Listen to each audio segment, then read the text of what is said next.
Oh my goodness. So I'm back. Um, Currently uploading a video from my experience with the Vegas race and playoffs and whatever. Um, yes, I went to Vegas and I saw the Cup race. I'll explain more of that in the video I'm uploading right now. But this is about what happened after Vegas. Of course, we have drama, and it has nothing to do with multiple playoff drivers. It has a lot to do with, again, Kyle Busch, because everyone in the media, like NASCAR media and the analysis and whatever, are like just enabling his behavior. And of course, when he throws a little tantrum and fit on TV or in an interview after he has a crappy day, they're just like, oh, that's Kyle being Kyle. He hates losing. That's just passion. I'm like, no, there's a difference between passion for the sport that you love doing and being a sore loser, and he's a sore loser. You can lose with grace and respect, and he doesn't do that ever. This time, he was a complete jackass. I'm sorry, Kyle Busch fans, but he was flat out of line this time. Like, yes, there's lapped cars on the track. There's always going to be lapped cars on the track. Those cars, yes, may not be the top tier equipment that you are used to running all the damn time, and you never really had to struggle to make it to this point, to the top level. You really didn't. You've been successful pretty much your entire career, winning races, championships, or whatever. But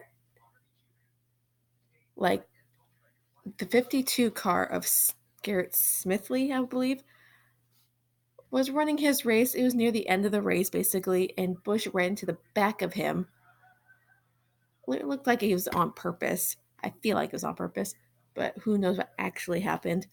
But Garrett Smithley went to Twitter, said he held his line, which I know he did because I was at that race and I saw exactly what happened.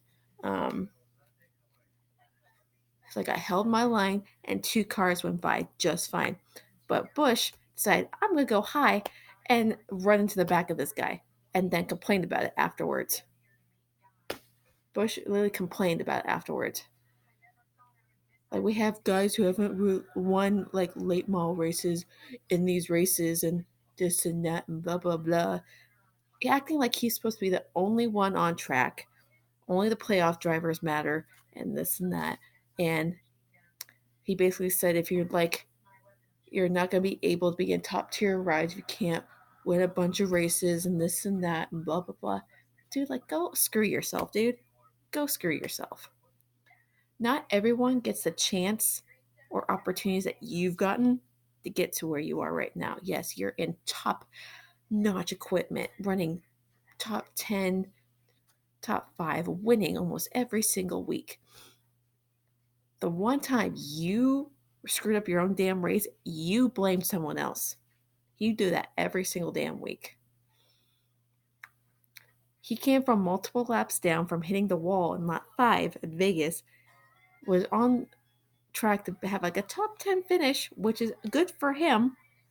But he then threw a little tantrum after the race in his interview about his, like, I shouldn't have to lay back on my insurance of like his playoff points to make it through the playoffs. Like, he dropped to fourth from first, and he's just butthurt because his teammate beat him. He always makes the excuse that it's so hard to pass, but yet he came back from 2 laps down, passing a bunch of cars to make it to the top 10, and then screwing it up himself to finish 19th. But he wants to blame lapped cars that you could easily drive around. Seriously? Like, okay, so Ron Hornaday, who we all know that famous incident from the truck series with Kyle Busch and Ron Hornaday, where like it was 2012, running for a championship. Kyle Busch ruined his chances of getting that championship because Kyle Busch flat out dumped him under caution. And with that, Kyle Busch got parked. I don't know for how long, but he got parked from after that race because that was just Kyle being Kyle. And from what Ron Hornaday said in the interview, it's like he's just arrogant. And the fact that he has kids, fans that are kids, listening and watching everything he does and says only because he has this candy sponsor on the side of his car.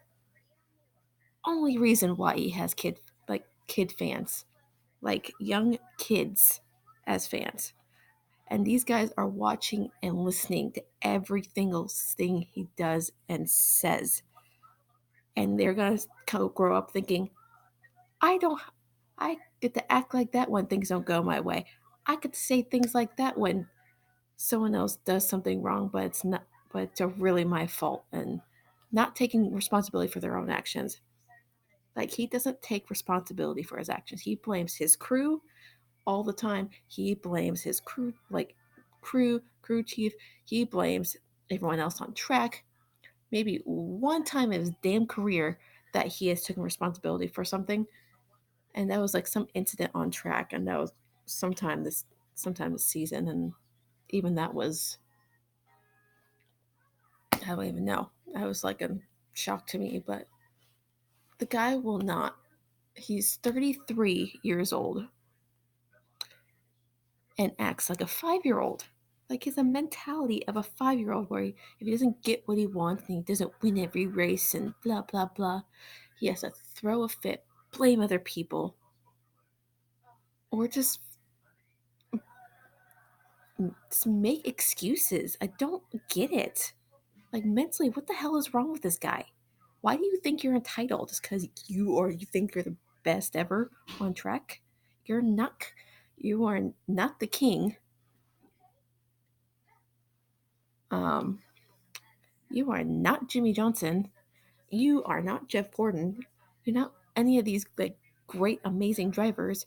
You're one of the great driver, but you're not a 7-time champion. You don't have 83 wins.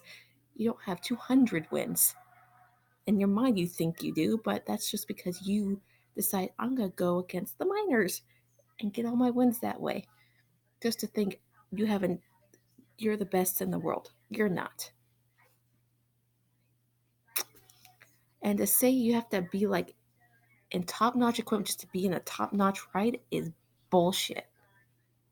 Bullshit. And everyone was going after Bush on Twitter, especially Kyle Larson, went after him. He's like, why don't you come run like the Chili Bowl and see how well you do? So, um, like, Garrett Smithley stood his ground, say like, you can come run in my equipment anytime and see how well you do. Let's switch rides and see how well you do. And someone else like piped in too. It's like, you don't knock, like, you as a team owner for young drivers should be an example, set an example. Like, Junior, as successful as he has been without championship and being a damn good driver, but not having the amount of wins that you have, and coming from the biggest racing family in the damn series, the Earnhardts, he gives drivers with less opportunity to go race a car a second chance or any chance to be and run in quality top equipment in Xfinity Series in hopes they can make it to the Cup Series. He doesn't think about himself, he thinks about other people. He thinks about making other people better as drivers, better as people. Like, drivers like, literally, Brad Keselowski came from Dale Jr., like Chase Elliott, William Byron, Alex Bowman, even Martin Truex Jr. went through Dale Jr. Like all these drivers, and like with the 8 car this year that's driving in the Xfinity Series, the part time, like 9 different drivers are going through that car all season long so they can get some seat time, prove themselves, and hopefully get a full time ride out of it, whether it's with Junior Motorsports or with another team that has a quality equipment, as like maybe like Christopher Bell moves up or Custer or whoever moves up can move into their ride and get some quality um, equipment and actually race for something, not just riding around the circle laps down. Qualifying is about to start. Sorry. um, but anyway, it's like Kyle just thinks about himself and what will boost him to the next level as a person and as a driver. Like, I get, yes, he has a championship winning truck team and has helped many young drivers get, like, Eric Jones, Christopher Bell, Todd Gilliland, um, Harrison Burton, Christian Eckes, like all these young drivers are driving in his equipment, but he shits on them constantly. Like, yeah, because none of them made the playoffs this year, but the only truck that was able to compete really well whole season was that stupid 51 truck that was a part-time truck that he drove and won the most in. So, like, you're shitting on your drivers, your young drivers, to be these perfect, well-oiled machines like you think you are in the Cup Series, but you're expecting these guys to be perfect just like you. They're learning. Be a mentor. Don't be like jumping down their throats because they got top 10 or top 12 finish and not winning a race. Why put that much pressure on a teenager or like a 20 something year old kid to be perfect? Like, no one's perfect at driving a race car. He's not even perfect at driving a race car. It's like I don't mentally get what's going on in his brain. I don't get it. Like, as a person, he's like, he helps people. He has like this foundation with his wife that help people who can't have kids naturally, and doing all these things for young kids outside the track. But when it comes to on track, he thinks he's entitled to do whatever the hell he wants, and people just enable his ego, enable his behavior. Like, oh, it's just Kyle being Kyle. We need this kind of thing in the sport. We need his personality and this and that. We don't need a jackass, though. We need someone who takes responsibility for their actions. He doesn't have to change his mentality, but change the way you come off to people. Like, mentally, you can think you're the best on track. Go out and try to perform well. But if you come off track and you didn't perform well, just say, oh, we didn't have a good night.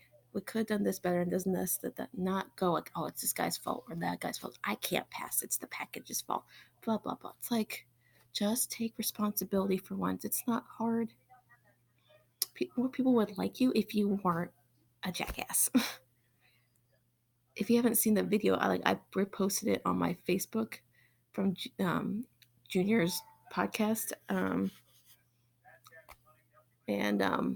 Ron Hornaday talks about Kyle Busch and why he just needs to grow the hell up. Honestly, he just needs to grow up. That's it.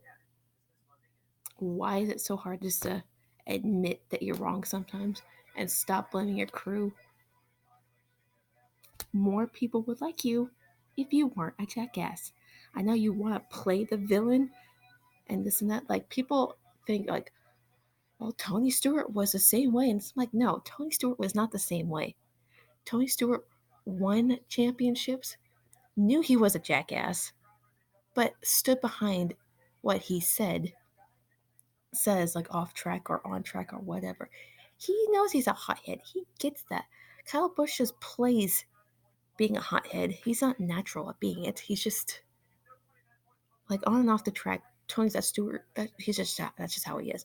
Kyle Busch, he just plays a role on track and just acts like he's this big badass who can get away with anything, which clearly he can because NASCAR doesn't seem to give a shit about what he does or says.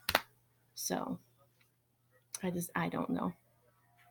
So I'm gonna get off of here. Just give me your thoughts. I know Kyle Busch fans are gonna get up in arms and come at me, but I don't give a shit at this point. He just needs to start growing up, and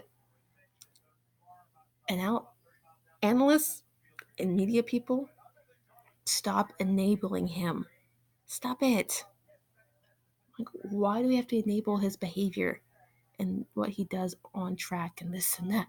Like, if anyone else did this, you people literally say they need to grow up and stop whining and this and that. But you can't say that about Bush because what, he has one championship to his name and 50 something wins?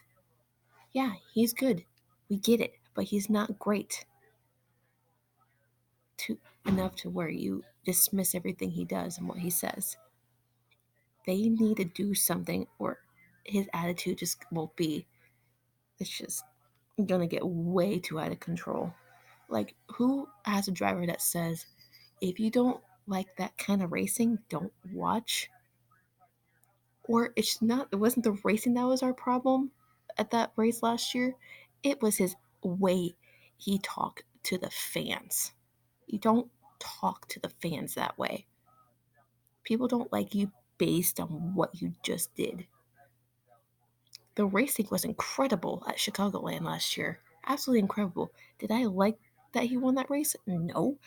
But why would you go to the fans and do like this thing? Like, what champion does that? You don't see Jimmy Johnson doing that shit. You don't see Logano doing that shit. You might see Martin Truex do it because he's an asshole too. Because he's with Joe Gibbs now. All Toyota drivers are assholes, for the most part. But it's like, act like a champion, humble, down to earth. Jimmy Johnson doesn't go around like, oh, he takes responsibility for his actions. Like, he missed the playoffs and he still acts like this humble, down to earth guy. He's like, I'm gonna go out, kick some ass, and try to win as many races before the end of the season as possible, and then get ready for the next season, and blah blah blah. Just that kind of mentality is a mentality of a champion, and people should look up to, not someone who blames other people like his crew and whatever for his screw ups. He screwed up in Vegas on his own, not lapped cars, because lapped cars are there to do their job, and that's race. It's not just to move out of the way just because he is faster than them. So I'll leave it at that. I'm gonna watch qualifying, see where my driver ends up. Qualifying trim, he was. This is another thing. Chase usually doesn't have great practice sessions, but today he had fairly decent like practice sessions. Like, the first practice session was in race trim, finished ninth in race trim. The final practice, he was in qualifying trim, second to Martin Truex Jr. by like 3/10 of a second. And someone's like, if he's off by almost 4/10 of a second to Truex, and that's a problem, and blah blah blah. I'm like, how is that a problem? It's qualifying, not the freaking race itself.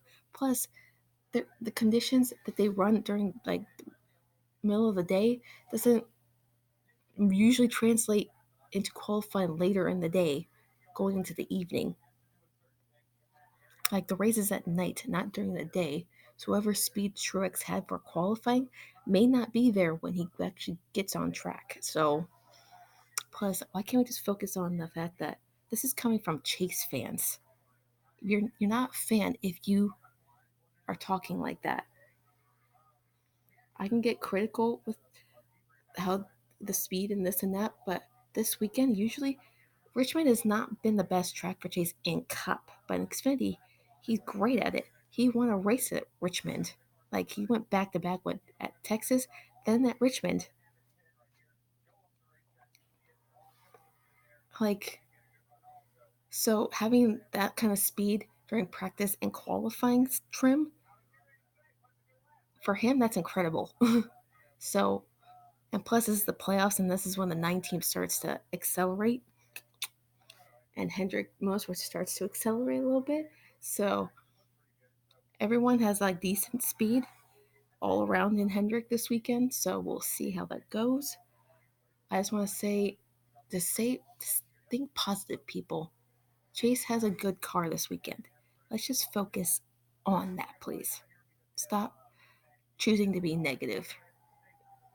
Just enjoy these races while we still have them. We got 9 races left of the season already.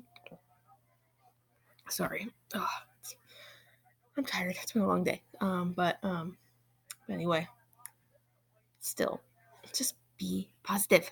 Okay?